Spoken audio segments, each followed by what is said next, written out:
Hello everyone, welcome to my channel CIB with Ashok.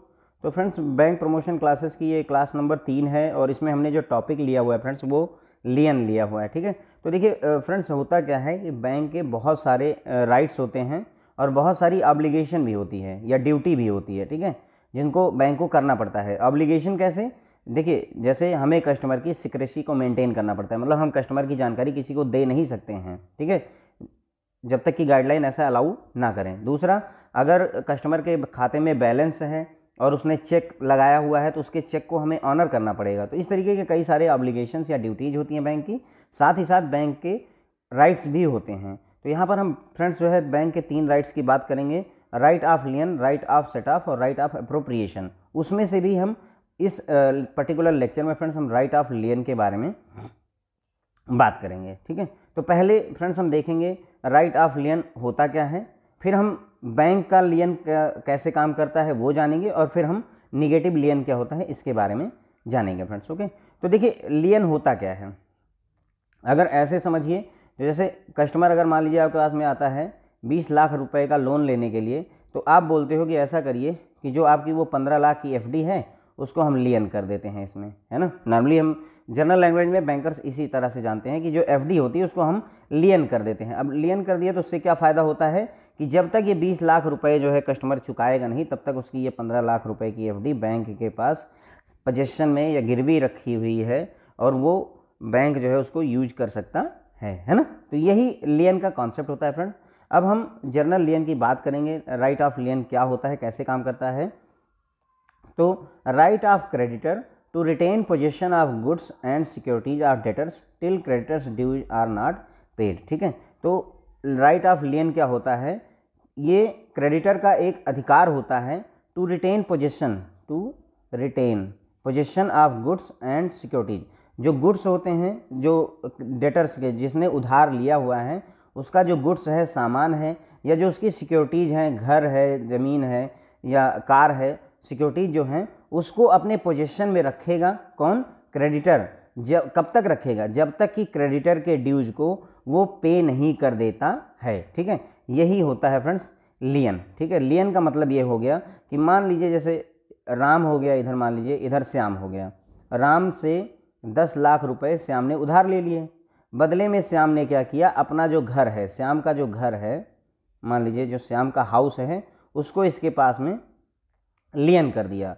तो अब क्या होगा कि जब तक जो है श्याम ये 10 लाख रुपए राम के वापस नहीं करता है, तब तक जो ये घर है श्याम का, वो किसके पास बंधक है? लियन है। बंधक है, लियन है, या राम के पोजीशन में तब तक रहेगा जब तक कि जो है श्याम ये 10 लाख रुपए के ड्यूज क्लियर नहीं कर देता है। ठीक है फ्रेंड, तो यही लियन का यही असली कॉन्सेप्ट होता है कि मतलब कहने का पोजीशन जो है किसके पास चला जाता है, जिससे आप लोन लेते हैं। ठीक है, तो क्रेडिटर का वो अधिकार जिसमें वो रिटेन कर सकता है गुड्स का पोजीशन या सिक्योरिटीज का पोजीशन, जब तक कि क्रेडिटर के ड्यूज को क्लियर नहीं कर देता है डेटर्स, तब तक वो उसके पास उसके पोजीशन में रहता है। इसे ही राइट ऑफ लियन कहते हैं। ठीक है, अब यहाँ पर एक बात होती है कि जो बैंक की लियन नहीं, जो नॉर्मल लियन होती है फ्रेंड्स, उसमें जो क्रेडिटर है वो पोजीशन तो रख सकता है गुड्स का, लेकिन उसे सेल नहीं कर सकता है। He can not cell,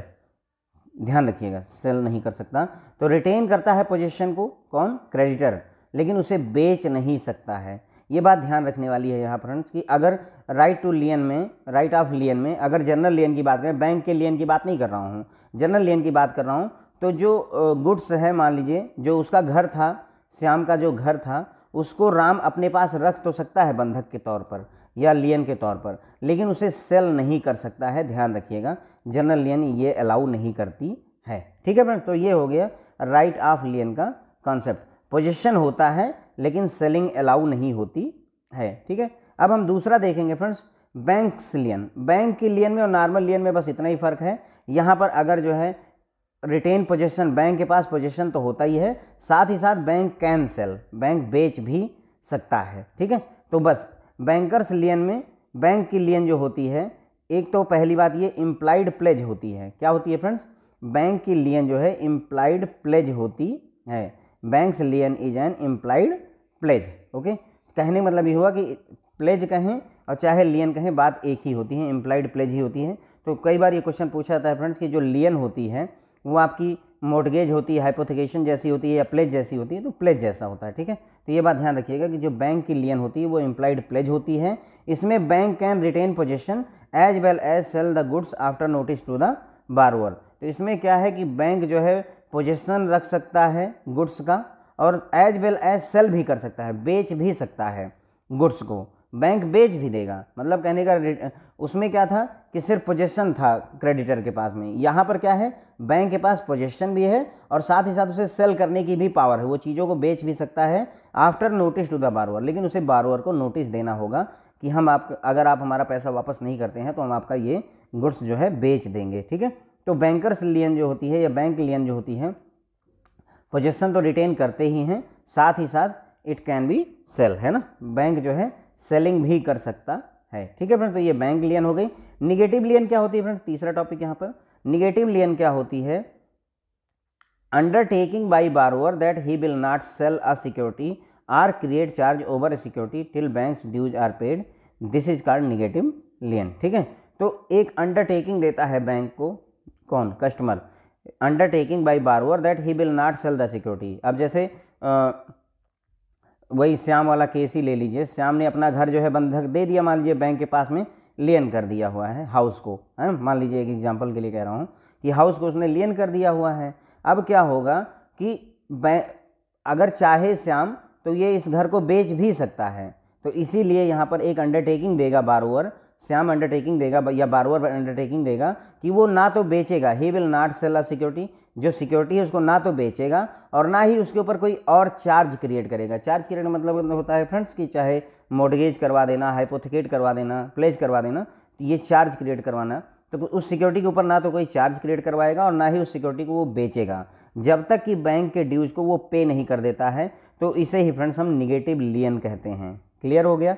negative लियन में क्या होता है कि कस्टमर एक अंडरटेकिंग दे रहा है, बारोअर एक अंडरटेकिंग दे रहा है कि जो सिक्योरिटी उसने बैंक के पास में लियन की हुई है उसको ना तो वो बेचेगा और ना ही उसके ऊपर कोई और चार्ज क्रिएट करेगा, जब तक कि बैंक के ड्यूज को वो पे नहीं कर देता है। तो फ्रेंड्स इसे ही निगेटिव लियन कहते हैं। इसमें एक अंडरटेकिंग होती है, निगेटिव लियन में एक अंडरटेकिंग होती है बाई बारोअर, बाई कस्टमर, कि वो नॉट टू सेल, वो बेचेगा नहीं, और नॉट टू क्रिएट चार्ज, और ना ही वो कोई चार्ज क्रिएट करेगा। तो ये हो गया फ्रेंड्स आपका सारी लियन के बारे में। तो हमने क्लियरली देख लिया बैंकर्स के कई सारे राइट्स और ऑब्लिगेशन होते हैं, right of लियन, right of set of, right of appropriation. अगले लेक्चर में हम फ्रेंड्स देख लेंगे सेट ऑफ और एप्रोप्रिएशन, ठीक है। राइट ऑफ लियन में हमने ये देखा कि जब तक जो है क्रेडिटर के ड्यूज को आप क्लियर नहीं करते हैं तब तक जो है वो पोजीशन उसी के पास रहता है गुड्स का या सिक्योरिटीज़ का, ठीक है। इसमें पोजीशन तो रहता है लेकिन उसे बेचने का अधिकार नहीं होता है राइट ऑफ लियन के तहत। लेकिन अगर बैंक्स लियन है, बैंक की लियन है, तो पहली बात ये इम्प्लाइड प्लेज होती है, इसमें बैंक जो है पोजीशन तो रखता ही है, साथ ही साथ गुड्स को बेच भी सकता है, लेकिन उसे नोटिस देना पड़ेगा बारोअर को, तो पोजीशन रिटेन करता है और बेच भी सकता है। और निगेटिव लियन वो होती है जब बारोअर ये इस बात की अंडरटेकिंग देता है कि हम जो सिक्योरिटी है ना तो उसको बेचेंगे और ना ही उसके ऊपर कोई और चार्ज क्रिएट करवाएंगे, तो उसे ही निगेटिव लियन कहते हैं फ्रेंड्स। ओके, ये अंडरटेकिंग होती है, ना तो बेचेंगे और ना ही कोई और चार्ज क्रिएट करेंगे, ठीक है फ्रेंड्स। तो ये हो गया आपका लियन के बारे में सारा कुछ, जितना कुछ भी मुझे समझ में आया पढ़ाने के लिए। तो होप है फ्रेंड्स आप लोगों को पसंद आ रहा होगा। फ्रेंड्स अगर आपके दोस्त वगैरह जो प्रमोशन की तैयारी कर रहे हैं उनको जो है हमारे इस वीडियोज़ के बारे में रिकमेंड करिए, मैं आपसे रिक्वेस्ट करूँगा। Thank you so much.